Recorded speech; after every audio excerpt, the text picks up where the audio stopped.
നമസ്കാരം, ജന്മഭൂമിയിലേക്ക് സ്വാഗതം. CPM-നും പിണറായി വിജയനും വൻ കമ്മീഷൻ അടിച്ചുമാറ്റാൻ വേണ്ടി നടപ്പിലാക്കാൻ ശ്രമിച്ച കെയ്റെയിൽ പദ്ധതി ഇടതുപക്ഷത്തിന് 8ന്റെ പണിയാകും എന്ന് വ്യക്തമാക്കി സുപ്രീം കോടതി വിധി. ഭൂമി ഏറ്റെടുക്കുമ്പോൾ ഉടമകളുടെ അവകാശം പരിപൂർണമായും പാലിക്കണമെന്നും അല്ലെങ്കിൽ ഉടമകൾക്ക് കോടതിയെ സമീപിക്കാമെന്നുമുള്ള വിധിയാണ് പിണറായി സർക്കാരിന് പണിയാകാൻ പോകുന്നത്. സംസ്ഥാന സർക്കാർ സ്വകാര്യ ഭൂമി ഏറ്റെടുക്കുമ്പോൾ വസ്തു ഉടമയുടെ 7 അവകാശങ്ങൾ ഉറപ്പാക്കണമെന്ന് സുപ്രീം കോടതിയുടെ കർശന നിർദ്ദേശം. പുനരധിവാസവും ന്യായമായ നഷ്ടപരിഹാരം ഉറപ്പാക്കണം.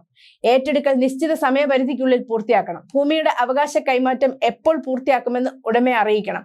തുടങ്ങിയ നടപടികൾ ഈ അവകാശങ്ങളിൽ ഉൾപ്പെടുന്നു. ഇവയിൽ ഒരെണ്ണമെങ്കിലും പാലിക്കാതിരുന്നാൽ ഏറ്റെടുക്കൽ നിയമവിരുദ്ധമായി മാറും.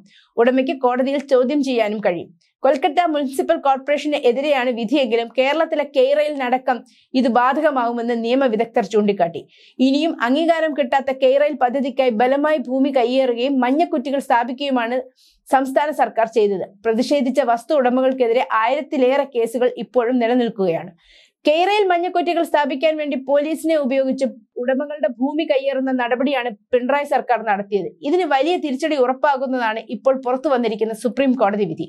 കോടതി ഉത്തരവിൽ പറയുന്ന അവകാശ ലംഘനങ്ങൾ കെയ്റെയിലിന്റെ കാര്യത്തിൽ സംഭവിച്ചിട്ടുണ്ട്. മഞ്ഞക്കുറ്റികൾ നീക്കം ചെയ്യണമെന്ന് ആവശ്യപ്പെട്ട് സ്വകാര്യ ഭൂ ഉടമകൾക്ക് കോടതിയെ സമീപിക്കാൻ കഴിയുമെന്നാണ് സൂചന.